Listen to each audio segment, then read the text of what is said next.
America is the richest and most powerful country in history, but America's rise to number one was actually quite unexpected. In fact, most of North America was ignored for more than 100 years after it was discovered. Here's a map that was made right before Christopher Columbus discovered America. The Vikings said they had discovered an island somewhere over here, but no one realized that it was actually a continent. So Columbus believed that he could find a trade route to Asia by sailing west. But actually he found some islands in the Caribbean Sea.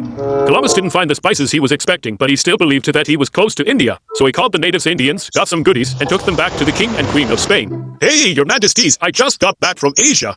Great! Where are the spices? Well, we haven't found the spices yet, but they've got lots and lots of gold. Now you're talking, Columbus. Go back, tell them all to be Christians, and bring back that gold.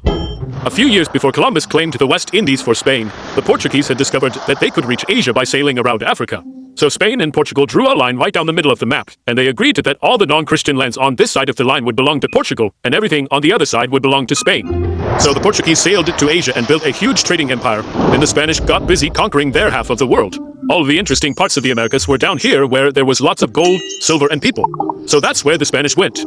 Actually, the Spanish also sent an expedition into North America in 1539, but they didn't find gold and silver, so they mostly ignored all these useless lands up here in North America. The English actually sent an explorer to North America while the Spanish were still exploring the islands in the Caribbean. That was 16 years before the Spanish discovered Florida. But after that, the English waited almost 100 years before they tried to colonize America. England's first colony was established at Roanoke, North Carolina in 1585. But the same year, England got busy fighting a war with Spain, and that colony mysteriously disappeared. So they tried again at Jamestown, and this time it worked. Next, the Pilgrims arrived in Plymouth. The Pilgrims were strict Christians who outlawed bad stuff like gambling and celebrating Christmas. Soon lots and lots of people were coming to America, and before long, the East Coast was covered with British colonies. Meanwhile, the French were busy claiming all the land in the middle of North America. Now it's 1754, and it's time for a war to figure out who really owns what in America. New France has a population of about 60,000 people, so they team up with some Indian tribes to help them fight. That's why it's called the French and Indian War. The British colonies have a population of more than 1 million people, and they also team up with some Indian tribes. Who do you think won? That's right. The British beat the French. At the same time, there was also a big war back in Europe, and when it was over, it was time to redraw the map. France gave half of Louisiana to Spain before the war was over to make sure Britain didn't get it. Then, after the war, France had to give the other half of Louisiana to Britain. France also had to give Canada to Britain.